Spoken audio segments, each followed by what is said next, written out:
Assalamualaikum warahmatullahi wabarakatuh. Innal hamdalillah nahmaduhu wa nasta'inuhu wa nastahdihi wa na'udzu billahi ta'ala min shururi anfusina wa min sayyiati a'malina. Man yahdihillahu fala mudilla lahu wa man yudlilhu fala hadiya lahu.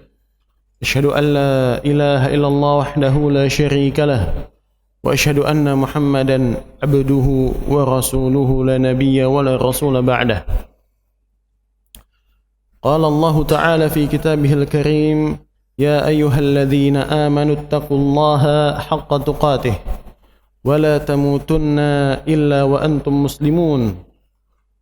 Wa qala ta'ala, ya ayyuhan nasu ittaqu rabbakumul ladzi khalaqakum min nafsin wahidah wa khalaqa minha zawjaha wa batha minhuma rijalan katsiran wa nisaa'a wattaqullaha alladzi tasaaluna bihi wal arham innallaha kana 'alaykum raqiba.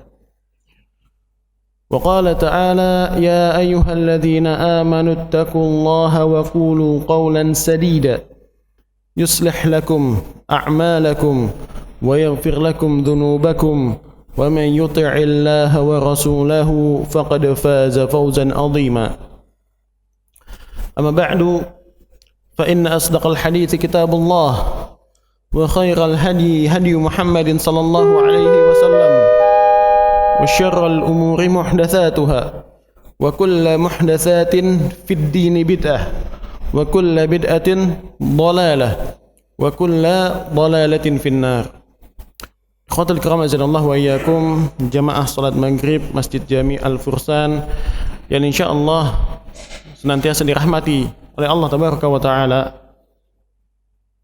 Alhamdulillah, tidak henti-hentinya kita bersyukur, kita memuji Allah Rabbul Izzati wal Jalalah, Rabb yang telah memberikan kepada kita begitu banyak kenikmatan, begitu banyak karunia-Nya, yang dengan karunia tersebut kita bisa hidup di muka bumi ini, kita bisa hidup di bumi Allah ini, kita bisa beribadah kepada Allah Subhanahu wa taala, kita bisa mendekatkan diri kita kepada Allah tabaraka wa taala. Dan dengan nikmat Allah pula lah kita diberikan kesempatan untuk memohon ampunan dari Allah tabaraka wa taala ketika kita berbuat salah kepada Allah tabaraka wa taala. Karena tidak ada satupun manusia di dunia, di muka bumi ini kecuali pasti pernah melakukan kesalahan. Dikatakan dalam sebuah hadis, kullu bani Adam khata' wa khairu khata'ina tawwabun. Bahwasanya semua anak manusia pasti pernah melakukan sebuah kesalahan ataupun banyak kesalahan yang dilakukan. Akan tetapi sebaik-baiknya manusia adalah mereka yang bertaubat kepada Allah tabaraka wa taala. Maka kesempatan ketika kita diberikan kenikmatan untuk bertaubat kepada Allah tabaraka wa taala, itu adalah kesempatan yang sangat luar biasa. Ketika kita diberikan kesempatan untuk mendekatkan diri kita kepada Allah tabaraka wa taala, itu adalah kesempatan yang sangat besar, yang kalau seandainya kita sia-siakan, maka kita akan termasuk orang-orang yang merugi. Tentu tidak ada satupun dari kita yang mau masuk ke dalam nerakanya Allah tabaraka wa taala. Enggak ada. Semua pengen masuk surganya Allah. Ya. Tetapi masuk ke dalam surganya Allah bukanlah perkara yang mudah. Membutuhkan usaha yang besar. Ya. Dikatakan di dalam sebuah hadis, huffatul jannatu bil makarih wa huffatin naru bisyahawat. Bahwasanya jalan-jalan menuju surganya Allah itu dipenuhi oleh berbagai macam rintangan, dan jalan menuju nerakanya Allah itu dipenuhi oleh hal-hal yang disukai oleh hawa nafsu, disukai oleh jiwa, dipenuhi oleh hal-hal yang mudah. Ya. Makanya ketika kita datang ke masjid ini, kita menunaikan ibadah salat, kemudian kita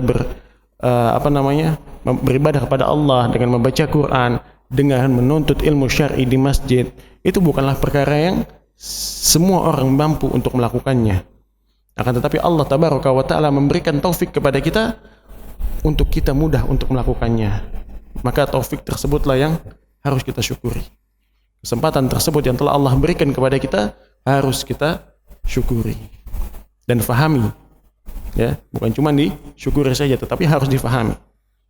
Ya, kita termasuk orang-orang yang Allah berikan taufik dan hidayahnya. Ikhwatul kiram azanallahu wa iyyakum.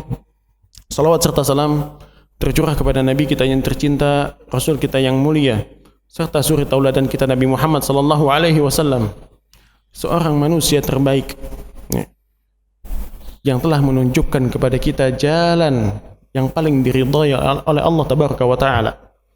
Ya, seorang manusia terbaik yang mengajarkan kepada kita cara untuk kita mendekatkan diri kita kepada Allah Rabbul Izzati wal Jalalah. Seorang manusia terbaik yang nanti ketika di akhirat manusia terbaik tersebut memberikan syafaatnya kepada umatnya insyaallah. Khairull kalam azanallahu wa iyyakum. Mudah-mudahan kita termasuk orang-orang yang Allah berikan kesempatan untuk mendapatkan syafaat dari Nabi Muhammad sallallahu alaihi wasallam. Mudah-mudahan kita termasuk orang-orang yang Allah masukkan kita ke dalam surganya Allah Rabbul Izzati wal Jalalah. Amin. Allahumma amin. Alhamdulillah, ya, kembali kita membahas sebuah kitab, yaitu kitab Minhajul Muslim karya Syekh Jabir Abu Bakar Al-Jazairi, yang dimana di pertemuan minggu lalu kita telah sampai di poin ke-10, yaitu di dalam bab salat berkaitan dengan pembatas imam menjadi pembatas bagi orang yang berada di belakangnya atau menjadi pembatas bagi seorang makmum. Pembahasan kita berkaitan dengan sholat jamaah, ya, berkaitan dengan sholat jamaah. Dikatakan di dalam poin yang ke-10, apabila imam sholat menghadap pembatas, maka makmum tidak perlu memakai pembatas lagi. Pembatas ini kalau dalam bahasa Arab dikatakan sebagai sutrah, sesuatu yang menghalangi. Ya, contoh sutrah itu banyak. Ya, seperti ini, ya apa namanya? Sutrah. Ya, ataupun tas mungkin bisa kita gunakan sebagai sutrah, atau yang antum lihat di pinggir-pinggir tiang tersebut juga dinamakan sutrah. Tembok itu juga dinamakan sutrah. Ya, itu adalah pembatas dan disunahkan bagi seseorang ketika salat itu mencari pembatas untuk meletakkan pembatas di hadapannya. Ya. Karena suatu ketika Nabi Muhammad SAW menancapkan sebuah tombak, lalu beliau salat menghadap ke arahnya dan beliau tidak menyuruh seorang sahabat pun supaya meletakkan pembatas di lainnya. Ya, dikatakan di dalam kitab ini bahwasanya ketika Nabi Muhammad SAW mengimami suatu kaum, ya, mengimami para sahabatnya, beliau menancapkan tombak di hadapannya, kemudian beliau salat menghadap tombak tersebut. Ya, tujuan tombak ini di arah kiblat, Pak, ya. Jadi maksudnya bukan menyembah tombak, tetapi ini hanya digunakan sebagai pembatas saja. Akan tetapi para sahabat yang salat di belakangnya, makmumnya Nabi Muhammad SAW itu tidak diminta untuk menaruh tombak juga di depannya atau menaruh sutrah juga di depannya. Ya, hal ini menunjukkan bahwasannya sutratul imam ka sutratil makmum. Jadi sutrahnya imam sutratul makmum ka sutratil imam. Jadi sutrahnya makmum itu cukup imam saja. Jadi cukup imam yang mengambil sutrah, sementara makmumnya tidak perlu mengambil sutrah. Makanya kalau seandainya ada orang yang lewat di hadapan makmum, itu tidak perlu ditahan. Misal ada seseorang yang batal dalam sholatnya, kemudian dia hendak mengambil air wudhu, jangan ditahan. Ya, kalau kita sholat sendiri kita tahan, tapi kalau kita sholat bersama imam, selama dia tidak lewat di depan imam, tidak perlu ditahan. Kemudian poin yang ke-11 adalah wajibnya mengikuti imam. Diwajibkan atas makmum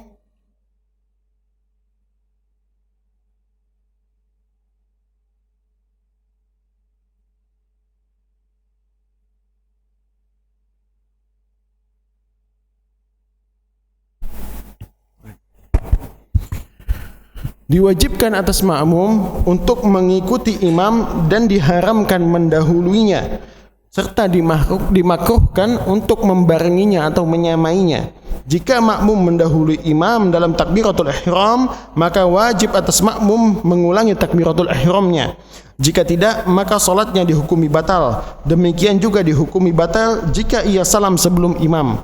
Kemudian jika ia mendahului imam dalam ruku atau sujud atau bangkit dari keduanya, maka diwajibkan atasnya mengulanginya kembali, di mana ia ruku dan sujud kembali setelah imam. Hal itu berdasarkan sabda Rasulullah SAW, "Innama ju'ilal imamu liyu'tamma bihi, fala takhtalifuhu alaih, fa idza kabbaru fakabbiru, wa idza raka'a farka'u, wa idza qala sami'allahu liman hamidah, faqulu Allahumma rabbana lakal hamd, wa idza sajada fasjudu, wa idza shalla qa'idan fasallu qu'udan ajma'un." Sesungguhnya imam itu ditunjuk tiada lain adalah untuk diikuti, maka janganlah kamu berbeda dengannya. Jika ia bertakbir, maka bertakbirlah kamu. Jika ia ruku, maka rukuklah kamu. Jika ia mengucapkan sami Allahu liman hamidah, maka ucapkanlah olehmu Allahumma rabbana walakal hamd. Jika ia sujud, maka sujudlah kamu. Kemudian jika ia salat sambil duduk, maka salatlah kamu semuanya sambil duduk. Ikhwatul kiram azanallahu wa iyyakum. Makna mengikuti imam itu ada 3 bagian, ya. 3 bagian. Yang pertama adalah tidak boleh mendahului imam tersebut. Afwan, ada tiga larangan. Tidak boleh kita mendahului imam tersebut. Kemudian tidak boleh kita membarenginya, ya. Kemudian yang ketiga, tidak boleh seseorang telat dalam mengikutinya. Yang paling banyak terjadi itu adalah yang ketiga. Ini yang ana saksikan maksudnya. Yang paling banyak terjadi yang ana saksikan adalah poin yang ketiga. Biasanya seseorang itu justru malah telat dalam mengikuti imam. Padahal dikatakan di dalam hadisnya, idza kabbara fakabbiru. Kalau seandainya imam itu melakukan takbir, maka bertakbirlah kalian, ya. Artinya itu dilakukan setelah imam, tepat setelah imam. Imam selesai bertakbir, kita pun bertakbir, ya. Jangan ada jeda yang terlalu lama. Bahkan biasanya yang paling banyak terjadi kesalahan di masyarakat itu ketika berada di sujud terakhir, ya. Kebanyakan orang memahami bahwasannya doa yang dilakukan di sujud terakhir adalah doa yang mustajab, ya. Doa yang dilakukan di sujud terakhir adalah doa yang mustajab. Maka ketika dia bermakmum dengan imam dan imamnya telah bangkit dari sujudnya untuk mengerjakan tahiyat akhir, dia masih dalam posisi sujud untuk menyelesaikan doanya, dan terjadi jeda yang begitu lama, ya. Kemudian dia baru bangkit. Ini yang dinamakan menyelisihi imam. Ini yang dinamakan menyelisihi imam. Itu tidak diperbolehkan. Ini adalah perbuatan yang salah, ya.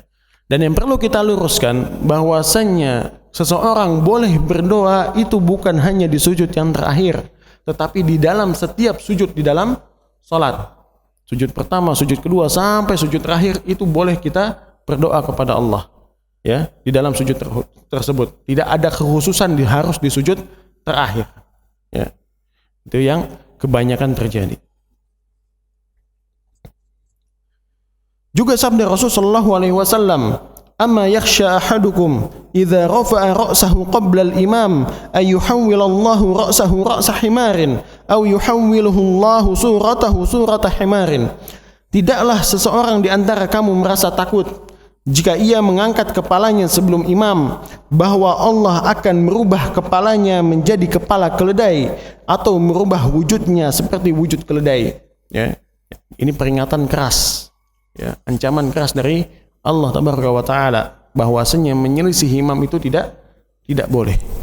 Yang namanya makmum harus mengikuti imam, ya. Ada ancaman di sana dari Allah. Barang siapa yang menyelisih imam, Allah akan jadikan kepalanya itu seperti kepala keledai. Na'udzubillahi min dzalik. Kemudian yang ke-12, penggantian imam dengan makmum karena adanya uzur atau alasan yang diperbolehkan dalam agama.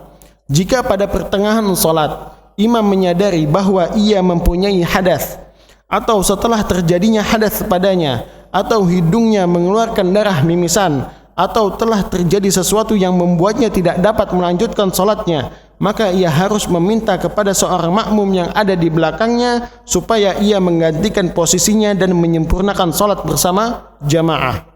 Kemudian ia keluar dari salat untuk bersuci, di mana hal tersebut terjadi kepada Umar bin Khattab radhiyallahu taala anhu, pernah meminta Abdurrahman bin Auf supaya menggantikan posisinya sebagai imam ketika ia ditikam dalam salat subuh. Kemudian juga ketika Ali radhiyallahu taala anhu pernah meminta seseorang untuk menggantikan posisinya sebagai imam karena mimisan yang dideritanya. Ya. Jadi kalau seandainya misal kita berada di sebuah jamaah, ya, jamaah salat, kebetulan imam yang mengimami kita mengalami hadas dalam salatnya, misal dia buang angin dalam salatnya, maka yang menggantikan itu adalah orang yang berada di belakangnya. Imam boleh mengatakan kepada orang tersebut, ana berhadas, tolong digantikan. Ya, kemudian orang tersebut yang mendengarnya pun maju menggantikannya, ya, atau memberikan isyarat untuk digantikan, ya, seperti menarik tangannya atau yang lain sebagainya. Ya, makanya salah satu anjuran di dalam agama, orang yang berada di belakang imam itu adalah orang yang semisal dengan imam. Ya, artinya orang yang faqih, yang bacaannya baik, yang semisal dengan imam. Sehingga ketika misalnya terjadi hal yang membuat imam tersebut tidak bisa melanjutkan salat, maka yang menggantikan adalah orang yang di belakangnya. Ya, dia menggantikan orang yang di belakangnya, Pak, bukan orang yang di pojok. Ya, bukan orang yang di pojok, yang di belakangnya harus siap untuk maju. Ini ketika seseorang sholat di belakang imam, maka dia harus mengetahui bahwasannya ada potensi dia akan maju ketika imam tersebut batal. Kemudian yang ke-13, imam harus meringankan sholat. Dianjurkan terhadap imam supaya tidak membaca bacaan salat kecuali bacaan yang panjang kecuali pada bacaan rakaat pertama saja. Jika ia bermaksud supaya orang yang tertinggal dari jamaah mendapatkan rakaat tersebut, karena terkadang Nabi pun sallallahu alaihi wasallam pernah memanjangkan bacaannya. Hal itu berdasarkan sabda Nabi Muhammad sallallahu alaihi wasallam, "Idza shalla ahadukum bin nasi falyukhaffif fa inna fihi mudha'if was-saqim wal-kabir." Fa'idha shalla li nafsihi falyutawwil ma syaa. Jika salah seorang di antara kamu salat bersama, kemudian hendaklah dia meringankan bacaan, karena di antara mereka itu ada orang yang lemah, ada orang yang sakit, ada orang yang sudah tua. Tetapi jika ia salat sendiri, hendaklah ia memanjangkan bacaan sesuai dengan kehendaknya. Ya. Ini juga hal yang harus diperhatikan sebagai seorang imam. Apabila kita menjadi imam, maka kita harus memperhatikan ahwal dari makmum, keadaan-keadaan dari makmum. Karena bisa jadi orang yang salat di belakang kita itu ada orang yang lemah. Baik dia lemah secara imannya, dia lemah secara fisiknya. Bisa jadi orang yang salat di belakang kita, orang yang sudah tua, orang yang sakit, ya, atau orang yang punya keperluan. Maka imam tersebut tidak boleh memanjangkan bacaannya, yang mana nantinya akan berpotensi memunculkan fitnah. Ya. Hal ini pernah terjadi di zaman Nabi Muhammad SAW, yaitu kasus sahabat Mu'adz bin Jabal. Ya, ketika Mu'adz bin Jabal itu telah sholat bersama Nabi Muhammad SAW, sholat isya, kemudian dia kembali kepada kaumnya dan mengimami sholat isya tersebut. Ya, dan Mu'adz membaca bacaan yang panjang sampai ada salah satu orang dari kaumnya itu yang keluar dari jamaah Mu'adz, kemudian dia sholat sendirian. Sampailah berita ini kepada Nabi Muhammad SAW. Maka yang dimarahi oleh Nabi bukan orang yang membatalkan salatnya, tetapi yang dimarahi oleh Nabi adalah Mu'adz bin Jabal. Yang ditegur oleh Nabi Muhammad SAW adalah Mu'adz bin Jabal. Ya. Afattanun anta ya Mu'adz, aturidu an takuna fattanan anta ya Mu'adz. Apakah engkau mau menjadi seorang pembuat fitnah wahai Mu'adz? Ya. Itu adalah bukti bahwasanya ketika kita menjadi seorang imam, kita harus melihat kondisi makmumnya. Ya. Jangan nanti misalnya kita karena senang menjadi seorang imam, ya tiba-tiba ditunjuk menjadi seorang imam, maju dengan PD-nya dia baca surat Al-Baqarah 50 ayat di sholat maghrib. Makmumnya kabur, Pak.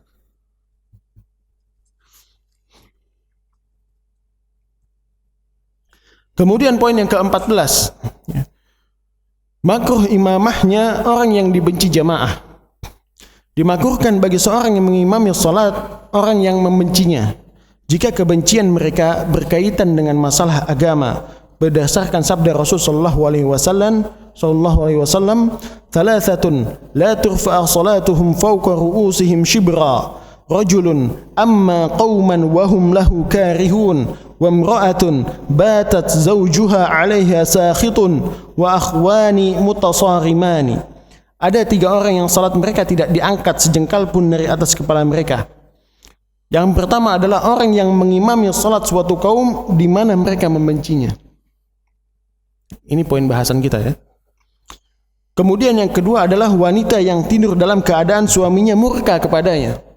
Kemudian yang ketiga adalah serta 2 saudara yang saling bermusuhan. Ya. Dikatakan di dalam hadis ini orang yang mengimami suatu kaum di mana mereka membenci orang tersebut, membenci imam tersebut. Ya. Misal ada di antara kita di suatu tempat kita kenal dengan orang ini, memang orang ini adalah orang yang kurang disukai di masyarakat. Ya. Karena perilakunya, sering mengganggu masyarakat. Ketika sampai waktu salat, ya, berada di sebuah masjid, kemudian orang tersebutlah yang menjadi imam. Padahal pada saat itu mayoritas masyarakat tidak menyukai, mayoritas jamaah yang berada di masjid tidak menyukai orang tersebut atau membenci orang tersebut. Maka pada saat ini orang seperti ini tidak dibolehkan untuk menjadi imam. Hukumnya makruh. Kemudian poin ke-15, orang yang patut berdiri di belakang imam dan berbaliknya imam setelah salam. Dianjurkan bahwa orang yang berdiri di belakang imam adalah orang yang berilmu dan memiliki keutamaan. Berdasarkan sabda Rasulullah SAW, "Liyaliyani minkum ulul ahlami wa nuha." Hendaklah benar-benar mendekatiku dalam berjamaah, yaitu orang-orang yang dewasa dan orang-orang yang berilmu di antara kalian. Dianjurkan pula bagi imam setelah salam supaya ia berbalik dari tempat salatnya ke yang sebelah kanan serta menghadapkan mukanya ke arah jamaah. Sebagaimana hal tersebut dilakukan oleh Nabi Muhammad SAW ketika Nabi Muhammad SAW salat bersama para sahabatnya. Setelah Nabi Muhammad SAW salam, maka beliau menghadapkan mukanya, beliau berbalik menghadapkan mukanya kepada jamaahnya. Ya. Kapan hal tersebut dilakukan? Apakah ketika setelah selesai mengucapkan salam langsung atau tidak? Misalnya assalamualaikum warahmatullah, assalamualaikum warahmatullah, langsung balik. Kapan waktu yang tepat untuk berbaliknya imam menghadap ke makmum? Ada yang tahu, Pak?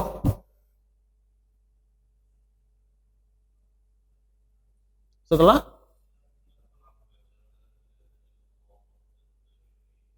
Ya.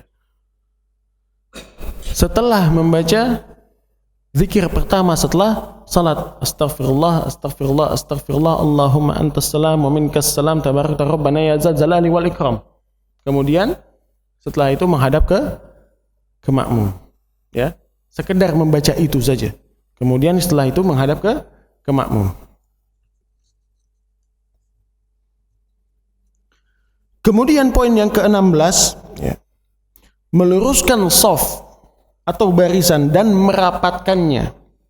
Disunahkan bagi imam dan makmum untuk meluruskan shaf dan meratakan barisan hingga benar-benar lurus. Karena Rasulullah SAW menghadap ke arah orang-orang makmum seraya berkata, "Tarasu wa'tadilu." Rapatkanlah dan luruskanlah. Beliau bersabda, "Sawmu sufufakum fa inna taswiyatas sufufi min tamamis shalah." Luruskanlah saf kalian karena meluruskan saf adalah bagian dari kesempurnaan salat. Kemudian beliau pun bersabda, "La tusawwunna sufufakum aw la yukhalifannallahu baina wujuhikum." Hendaklah kamu benar-benar meluruskan saf atau kalau tidak Allah akan merubah di antara kalian muka-muka kalian. Ikhwatul kaum azanallahu wa iyyakum. Ini adalah hal penting ya yang harus diperhatikan ketika kita hendak mengerjakan salat secara berjamaah. Ya. Kalau salat sendiri sudah pasti tidak ada meluruskan shaf. Yang penting dia menghadap ke arah kiblat, berdiri sempurna menghadap ke arah kiblat. Akan tetapi ketika salat berjamaah, ya, meluruskan shaf ini adalah termasuk dari bagian yang penting, ya. Dan bagaimana cara untuk meluruskan shaf tersebut? Ada yang tahu, Pak? Cara meluruskan shaf ini seperti apa? Apakah cara kita untuk meluruskan shaf ketika kita salat itu sudah benar atau belum? Ada yang tahu, Pak?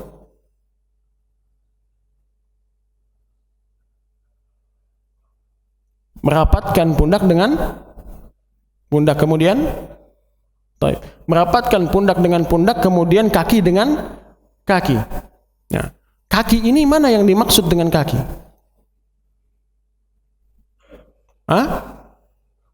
Tumit. Yang dimaksud dengan kaki adalah bagian tumit atau jari atau mata kaki?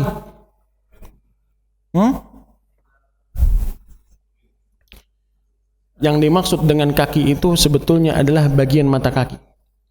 Tetapi ketika meluruskan shaf itu adalah dimulai dengan tumit.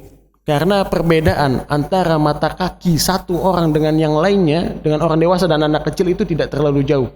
Sehingga ketika seseorang itu memulai merapatkan shaf dengan tumit-tumitnya, ia akan terlihat seperti tombak yang lurus. Shaf itu akan terlihat seperti tombak yang lurus. Kalau seandainya yang dirapatkan itu adalah jarinya, maka akan terjadi cekukan ketika anak kecil yang mengisi shaf tersebut.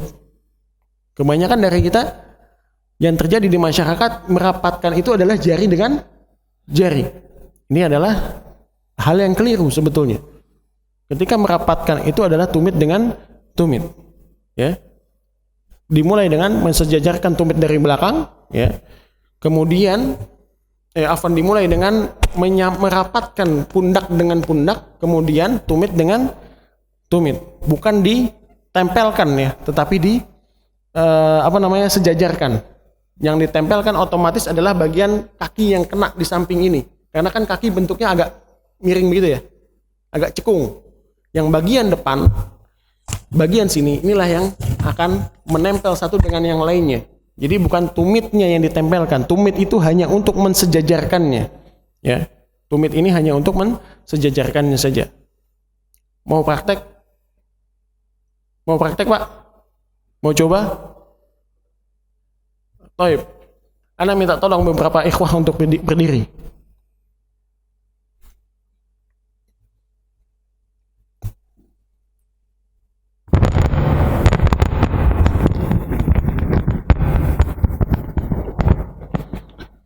Baik. Ada anak kecil di sini?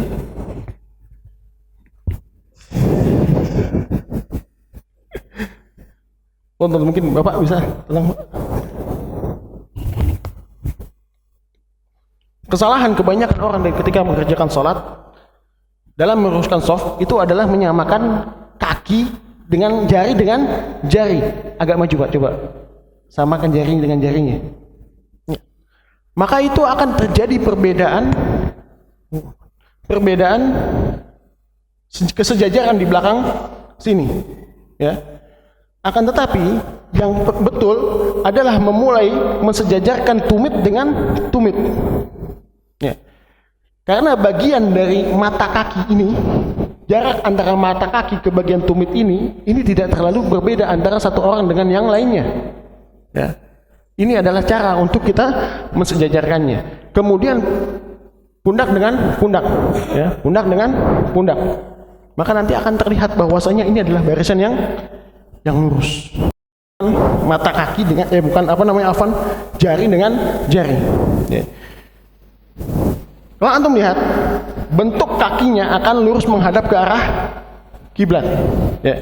Kebanyakan kadang kita seperti ini kalau jari dengan jari. Mencong kanan kiri kan? Iya. Yang betul adalah seperti ini. Kakinya menghadap ke arah kiblat. Dan juga bukan dengan menempelkan antara mata kaki ketemu mata kaki. Ada sebagian orang melakukan seperti ini. Ya. Itu menyulitkan dalam sholat. Ya. Jadi cukup untuk disejajarkan saja antara mata kaki dengan mata kaki, tumit dengan tumit, ini cukup disejajarkan saja. Kemudian biarkan bagian dari kaki yang lain itu yang menempel. Ya. Ini mata kaki, sini tumitnya. Ini tumitnya. Dimulai dari belakang sini. Ya. Karena jarak antara mata kaki dan tumit antara satu orang dengan orang yang lainnya itu tidak terlalu jauh. Perbedaannya tipis dibandingkan dengan jari dan jari. Kalau seandainya kita anggap ini adalah seorang anak kecil, afwan Pak, atau misalnya maju anak kecil mungkin jarinya ada di sini, maka lihat, apakah sama belakangnya? Enggak. Ya, seperti inilah cara meluruskan shaf. Jazakumullah khair. Barakallahu fikum.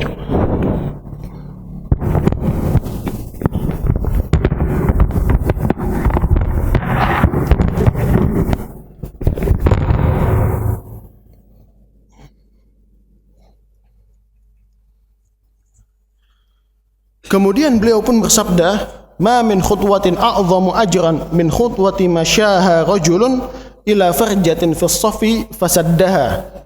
Tidak ada langkah yang paling besar pahalanya dari langkah yang dilakukan oleh seseorang yang menuju celah shaf sehingga ia menutupinya atau merapatkannya. Dan dikatakan juga dalam sebuah hadis bahwasanya kenapa kita diperintahkan untuk merapatkan shaf, bukan saja meluruskan, tetapi merapatkan shaf adalah agar tidak ada celah bagi setan untuk mengganggu kita di dalam salat tersebut, karena setan masuk ke dalam celah-celah shaf tersebut. Ya.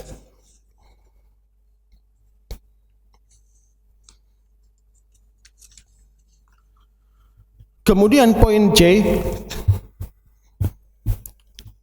yang berkaitan dengan masbuk atau makmum yang tertinggal. Yang pertama, mengikuti imam menurut keadaan yang didapatinya.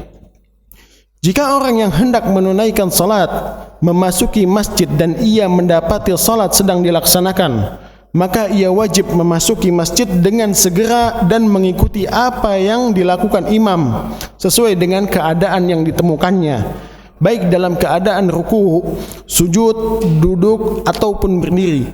Hal itu berdasarkan sabda Rasulullah SAW, "Idza ata ahadukumus shalah wal imamu ala halin falyasna' kama yasna'ul imam."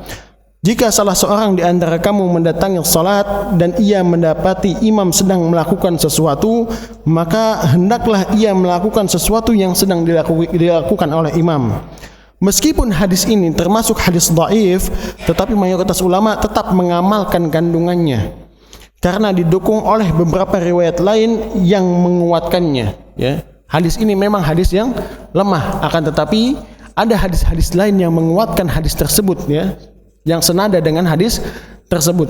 Ya, di antara hadisnya adalah fama adraktum fasallu wa ma fatakum faatimmu. Apa yang kamu dapatkan dari imam, hendaklah kamu salat bersamanya.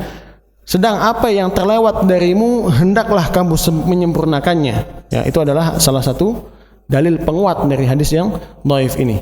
Ya. Di sini dikatakan bahwasanya ketika seorang datang ke sebuah masjid dan ia mendapati imam itu berada di sebuah gerakan salat, ya. Misal imam berada di dalam keadaan ruku, maka yang diperintahkan kepada kita adalah untuk mengikuti gerakan imam tersebut, ruku bersama imam. Ketika kita mendapati ruku imam, maka kita pun mendapatkan satu rakaat. Ya. Akan tetapi ketika misalnya kita mendapati imam berada di keadaan sujud, ya, maka apakah kita menunggu imam itu sampai berdiri atau langsung masuk ke dalam sujud imam tersebut? Mana yang benar, Pak? Langsung sujud mengikuti imam. Meskipun pada saat itu kita tidak mendapatkan hitungan 1 rakaat karena telah melewati ruku, ya, karena telah melewati ruku. Akan tetapi kebanyakan di masyarakat itu adalah menunggu imam berdiri ke rakaat selanjutnya. Itu adalah yang keliru. Harusnya ketika kita datang ke sebuah masjid, apapun keadaan yang kita dapatkan ketika kita melihat imam, maka kita ikuti gerakan tersebut, ya. Meskipun itu berada di akhir, oh imamnya sudah di rakaat terakhir, mau tasyahud akhir atau sedang tasyahud akhir, ya udah saya nunggu aja sampai selesai. Enggak, tetap masuk bersama imam. Dia akan tetap mendapatkan keutamaan dari salat berjamaah, ya. Tetap masuk bersama imam. Jangan ditunggu sampai selesai, ya. Meskipun pada saat itu mungkin dia mengikuti jamaah kedua, akan tetapi dikatakan oleh para ulama yang terbaik adalah tetap mengikuti jamaah yang pertama, karena dia berada di lebih awal dari waktu sholat, ya. Dia berada di lebih awal dari waktu sholat, ya. Jadi gitu, Pak. Kalau misalnya kita dapat keadaan imam dalam sholat, apapun keadaannya kita ikuti, nggak perlu nunggu, ya. Ketika dia dalam keadaan sujud, ya kita sujud. Ketika dia dalam keadaan ruku, alhamdulillah kita bisa dapat rakaat. Dia duduk di antara 2 sujud, kita ikut juga, ya. Kemudian setelah imam salam, kita menyempurnakan salat kita, ya. Dan yang perlu diingat ketika kita masuk ke dalam salat itu adalah berdiri dengan tegap, kemudian takbiratul ihram terlebih dahulu. Jangan langsung tiba-tiba sujud tanpa takbiratul ihram. Karena syarat untuk memasuki salat adalah dengan takbiratul ihram. Adapun takbiratul intiqal itu bisa ditinggalkan kalau memang waktunya sempit. Kalau waktunya tidak sempit, boleh dikerjakan. Misal seseorang masuk, imamnya udah ruku. Kalau dia melakukan 2 kali takbir, dia tidak bisa mendapatkan rukunya imam. Maka pada saat itu boleh dia melakukan 1 kali takbir saja, yaitu takbiratul ihram, kemudian langsung sujud, ya. Seperti itu.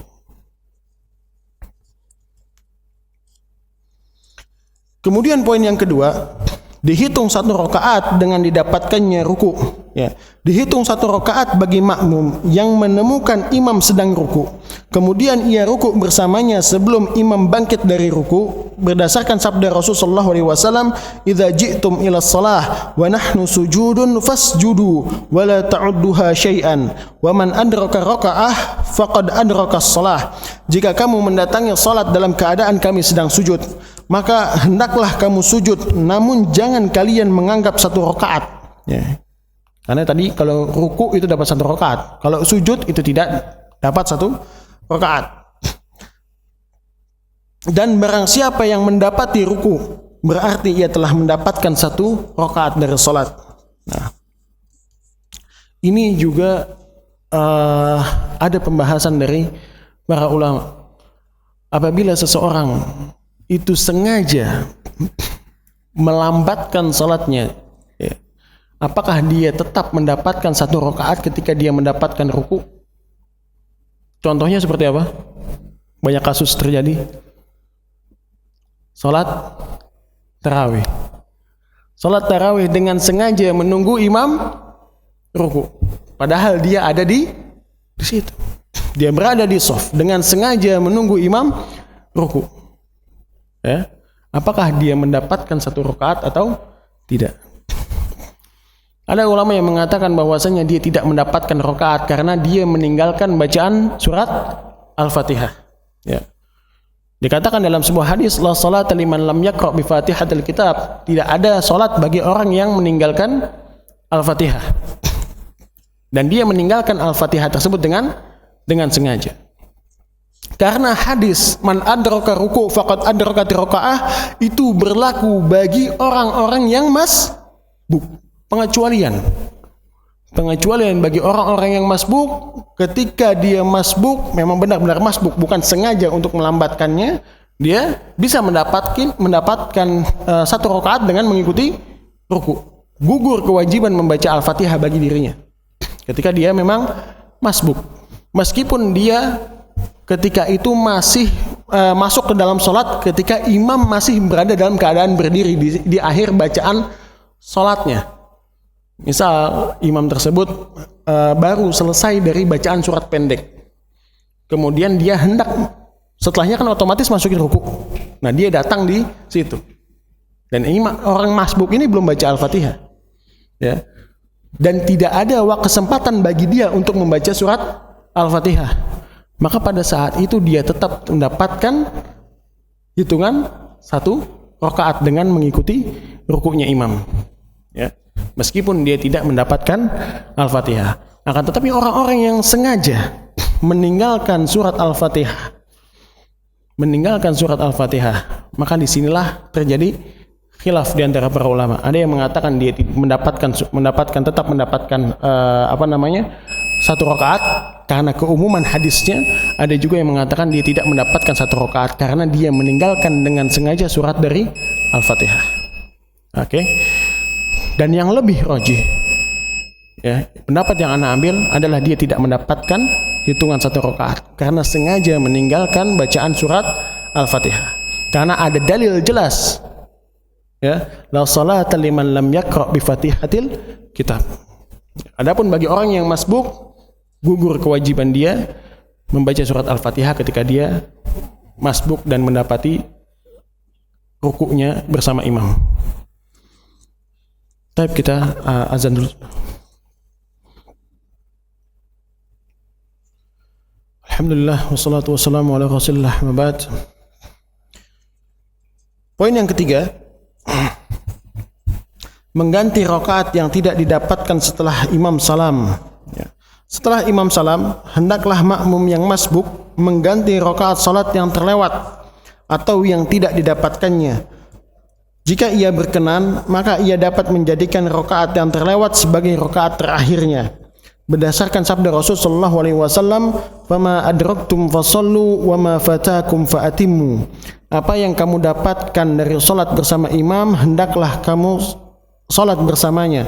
Sedangkan apa yang terlewat darimu, hendaklah kamu menyempurnakannya.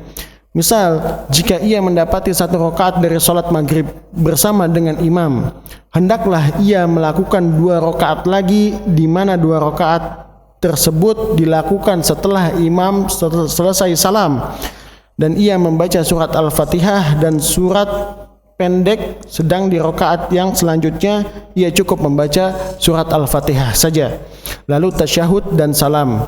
Akan tetapi jika ia berkenan, maka ia dapat menjadikan rakaatnya yang tertinggal sebagai rakaat pertamanya dalam salatnya. Hal itu sebagaimana disinyalir dalam sabda Nabi Muhammad sallallahu alaihi wasallam, "Wa ma fatakum faqdu." Apa yang terlewat darimu hendaklah kamu qada atau diganti. Jika yang tertinggal itu 1 rakaat dari salat maghrib, maka ia dapat menunaikan rakaat tersebut dengan membaca Al-Fatihah dan surat dengan suara yang keras, sebagaimana rakaat yang tertinggal, lalu tasyahud dan salam. Sebagian ulama berkata, pendapat yang menjadikan rakaat yang tertinggal sebagai rakaat pertama dari salatnya adalah pendapat yang lebih kuat. Ikhwatul kaum azallahu wa iyyakum, ya. Di sini dikatakan dalam hadis, apabila fama adraktum fasallu wa ma fatakum faatimu, apabila kalian itu datang ke sebuah masjid kemudian mendapatkan posisi imam, maka ikutlah imam tersebut, ya. Kemudian kalau kalian tertinggal beberapa rakaat dari imam tersebut, maka sempurnakanlah. Biasa seperti apa yang biasa kita lakukan kalau misalnya kita datang di sholat maghrib di masjid ini, kemudian ternyata imam sudah berada di rakaat terakhir, ya, kita hanya mendapati 1 rakaat bersama imam, maka pada saat itu setelah imam salam kita menyempurnakan 2 rakaat terakhirnya, yang dimana di rakaat pertama setelah kita bangkit tadi kita menjadikannya sebagai rakaat kedua kita, ya. Kemudian rakaat terakhirnya menjadi rakaat ketiga kita. ya kan? 2 rakaat tambahan tadi. Ini yang dinamakan menyempurnakan. Ini yang dinamakan menyempurnakan. Kemudian ada hadis lain, ini kondisi lain yang memang jarang terjadi dan jarang dilakukan, ya. Itu adalah menjadikan rakaat yang hilang itu menjadi rakaat pertama. Ya. Artinya gini, kalau seandainya kita dapat 2 rakaat dari sholat maghrib, ya, kita kehilangan 1 rakaat di pertama tadi. 1 rakaat pertama tersebut diganti di akhir setelah imam salam. Jadi ketika imam salam dan kita bangkit, itu kita masih tetap membaca surat Al-Fatihah dan surat setelahnya dengan jahar. Ini yang dimaksud dengan qada faqdu. Dan kondisi ini jarang terjadi, ya. Dan pendapat yang rajih kebanyakan dari para ulama, jumhur ulama, adalah menjelaskan makna faqdu itu adalah fa'atimmu, yaitu mengganti di dalam hadis ini adalah sebetulnya maknanya menyempurnakan. Jadi yang rajih itu adalah menyempurnakan salat sebagaimana yang biasa kita lakukan, menjadikan rakaat yang tertinggal itu adalah rakaat terakhir, bukan rakaat pertama, ya. Kalau seandainya kita ketinggalan 1 rakaat, ya maka sempurnakan 1 rakaat, ya. Jadikan dia tetap sebagai rakaat terakhir. Biasanya di rakaat terakhir pasti bacaannya tidak jahar, kecuali subuh, karena dia cuma 2 rakaat dan dua-duanya jahar, ya kan? Ya, subuh, asar sama zuhur. Karena 2 sholat tadi, zuhur sama asar itu nggak jahar. Kalau subuh, dua-duanya jahar. Ya, maka kita jadikan dia rakaat terakhir. Ya, itu adalah makna dari fatimmu atau faqdu yang rajih, ya. Bukan menjadikannya sebagai rakaat pertama.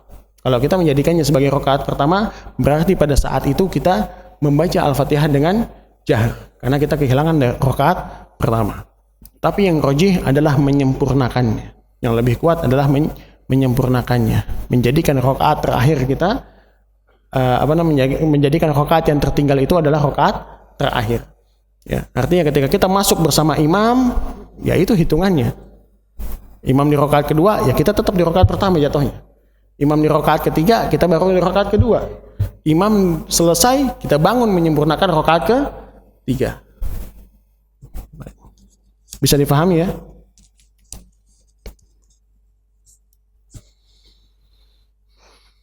Baik, insyaallah pembahasan untuk minggu ini kita cukupkan sampai di sini. Kita akan buka sesi tanya jawab sampai dengan waktu iqamah datang. Tafadhal. Tafadhal, afwan di belakang.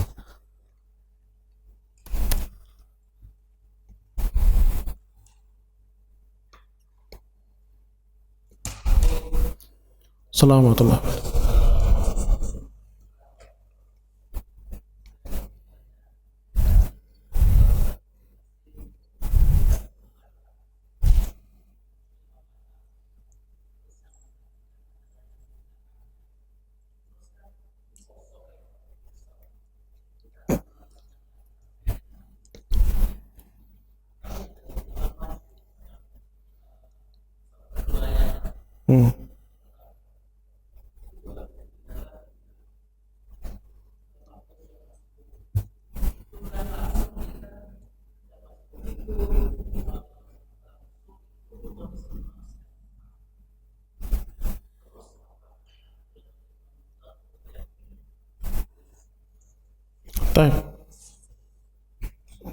Barakallahu fiik, pertanyaan yang bagus. Ya, pertanyaan pertama adalah apabila seseorang yang menggantikan imam itu maju ke depan, mengganti imam, otomatis posisi di dalam shaf itu terjadi kekosongan. Maka bagaimana cara kita untuk merapatkan kembali shaf tersebut?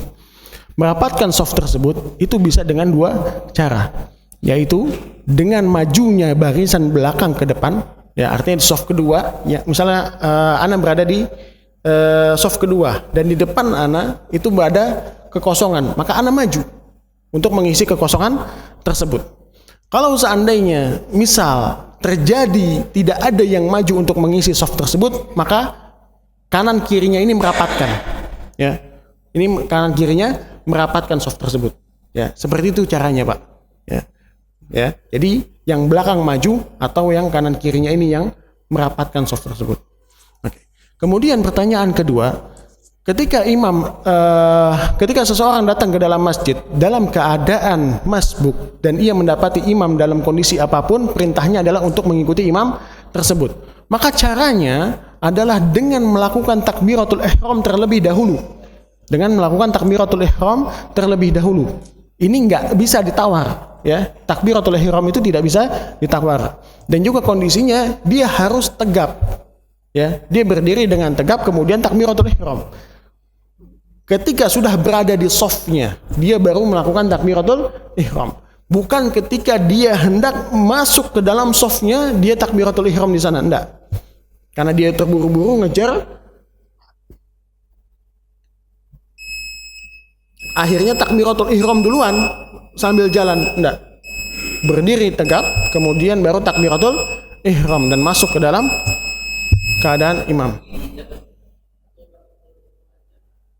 Bersedekap atau tidak bebas, Pak, nggak jadi masalah. Boleh bersedekap, boleh tidak, ya. Boleh bersedekap, boleh tidak. Contoh, misal ana hendak masuk ke dalam imam yang posisi sedang ruku. Pada saat itu ana takbiratul ihram, Allahu akbar, masuk ke dalam ruku mengikuti imam, ya. Kalau misalnya kita rasa kayaknya nggak sempat nih kalau 2 kali, boleh cukup takbiratul ihram pertama saja, Allahu akbar, langsung sujud, langsung ruku, boleh, ya, boleh dua-duanya, nggak jadi masalah, ya. Gitu Pak ya, insyaallah. Baik, fadhal. Ada lagi? Oh, afwan.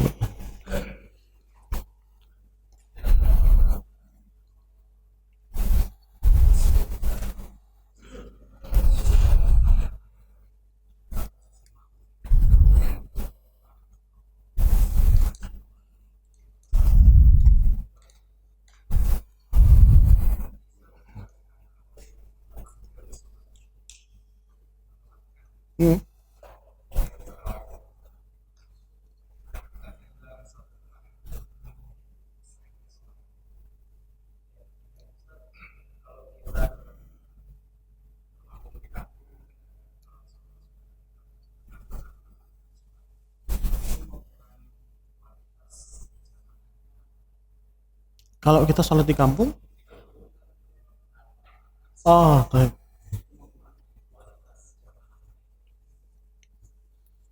Sudah? Baik. Barakallahu fiik pertanyaan. Ana ulangi, yang pertama tadi berkaitan dengan masbuk, ya. Baik. Pertanyaannya adalah ketika kita masuk dalam keadaan imam itu tahiyat akhir, bagaimana cara duduknya? Apakah iftirash atau tawarruk seperti itu, ya? Nah, yang dimaksud dengan innama ju'ilal imamu liyu'tamma bihi, ini adalah bagian wajib yang harus diikuti imam, adalah perintah untuk mengikuti imam pada bagian-bagian yang memang terlihat. Contohnya ruku, berdiri, sujud, ya, duduk, bukan duduk bukan bentuk duduknya, ya, bukan bentuk duduknya. Apakah imam itu bentuk iftirash atau tawarruk? Bukan bentuk duduknya. Perintahnya seperti itu, ya. Ini harus diketahui dulu.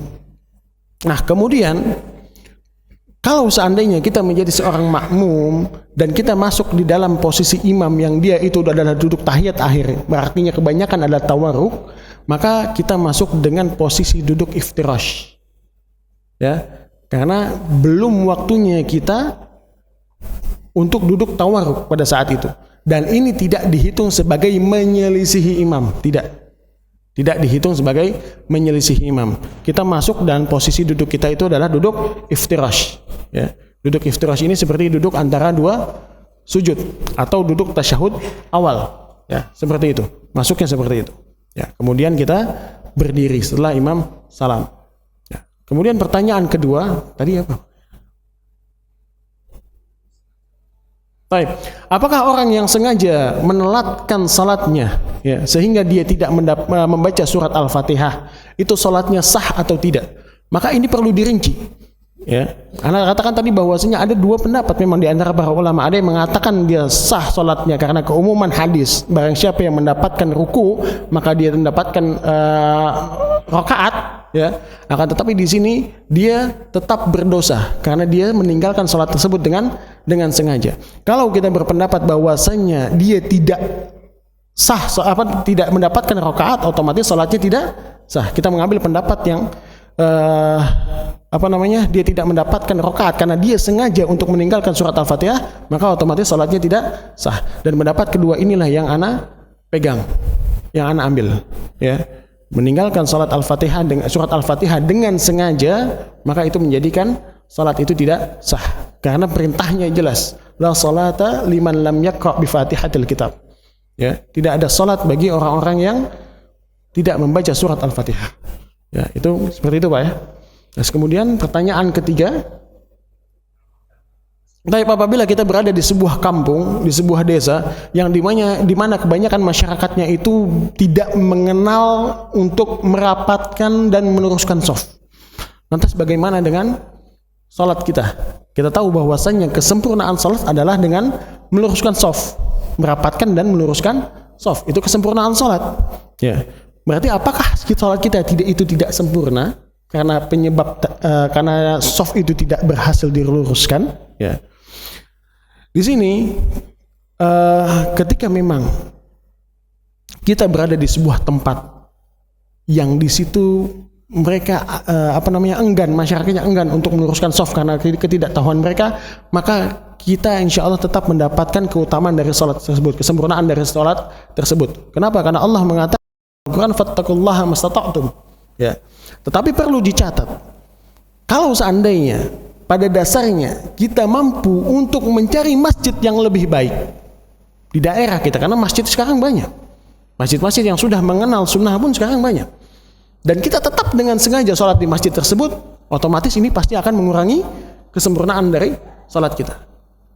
Lakal ula walaysa lakat tsaniyah. Kalau yang pertama, ya karena kita nggak tahu memang kondisinya di situ ini nggak ada masjid lagi sudah. Ya sudah, insya Allah kita akan tetap mendapatkan kesempurnaan dari salat kita meskipun pada saat itu shafnya tidak saling terhubung, ya. Berdasarkan firman Allah tabaraka wa taala, fattaqullaha mastata'tum. Karena itu sudah di luar kemampuan kita. Ada yang kita rapetin dia lari lagi tuh, jauhin lagi, kita rapetin lari lagi, ujung-ujungnya kejar-kejaran tuh, Pak. Ya. Masalah kalau kayak gitu. Ya. Gitu Pak ya. Ingat, kalau kita mampu untuk mencari masjid yang terbaik, lakukan. Ya. Jangan karena masjid tersebut dekat, akhirnya kita mau cuma sholat di situ aja karena dekat. Padahal semakin jauh kita langkahkan kaki kita, semakin tinggi dan juga semakin banyak kita dapatkan penghapusan dosa. Ya. Apalagi tujuan kita adalah untuk mencari masjid yang memang sesuai. Ya. Yang dimana di sana diterapkan hukum-hukum syariat. Ya, seperti itu Pak ya. Betul.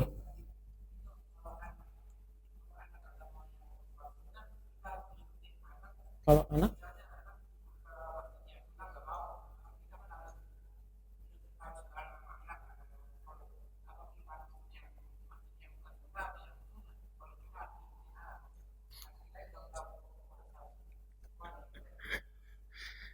kalau seandainya kita punya anak dan anak kita nggak mau diajak ke masjid yang menerapkan syariat gitu ya Pak ya, menerapkan sunnah di dalamnya. Ini sebetulnya yang menjadi kepala keluarga siapa? Pertanyaan gitu. Kita sebagai kepala keluarga, pemimpin keluarga, kita yang memberikan contoh kepada anak kita. Maka seharusnya anak kita itu kita ajak ke tempat masjid-masjid yang sunnah tadi, ke tempat masjid-masjid yang diajarkan di dalamnya hukum-hukum Allah, yang diterapkan di dalamnya hukum-hukum Allah. Ya. Meskipun dalam tanda kutip mungkin mereka di awalnya mereka nggak mau, tetapi kita sebagai orang tua, sebagai yang dewasa itu mampu untuk merayu anak tersebut, kasih hadiah. Ayo kalau ke sono kita abah kasih hadiah, abah beliin mainan, nggak masalah. Ini itu. Maksudnya ada hal yang bisa kita lakukan. Ya. Ada hal yang bisa kita lakukan untuk membujuk anak tersebut supaya dia mau untuk ikut sama kita, diajak ke masjid. Ya.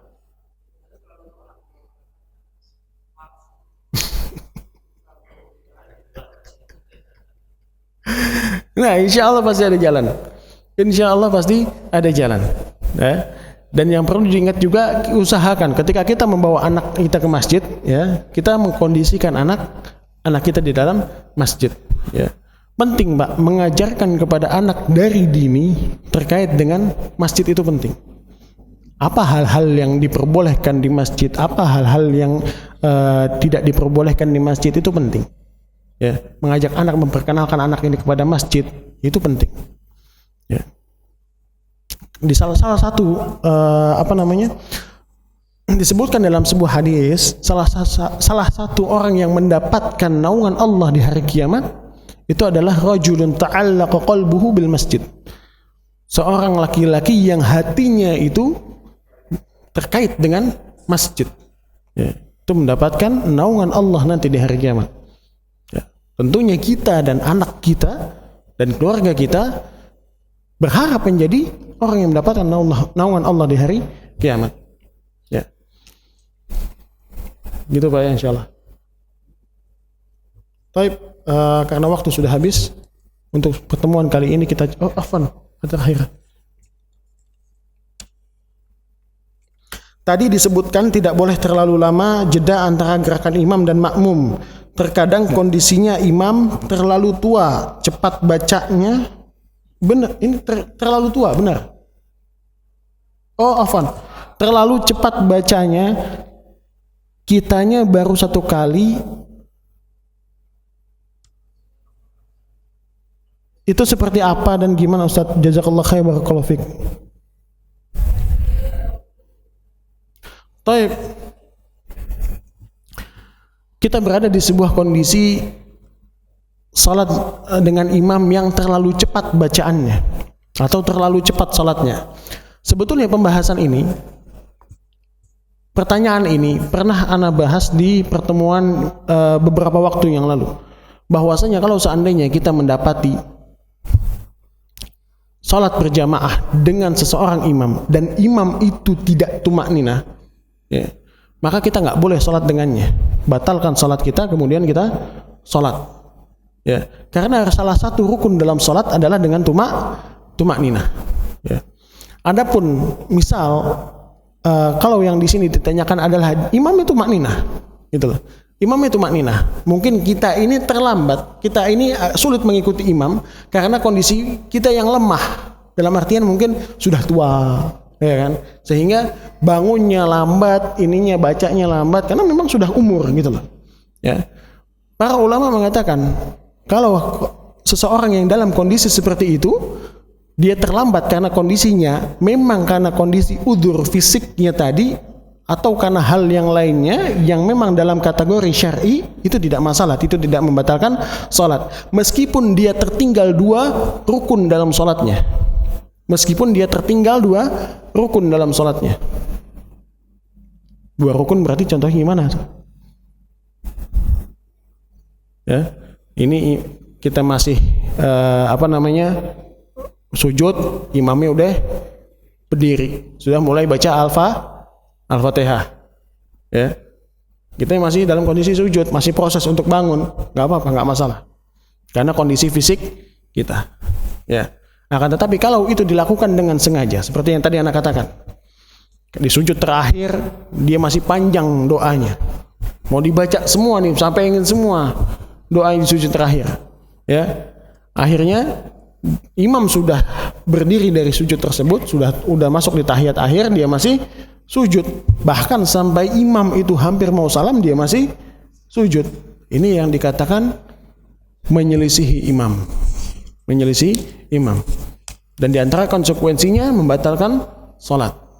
Diantara konsekuensinya itu bisa membatalkan salat. Ya.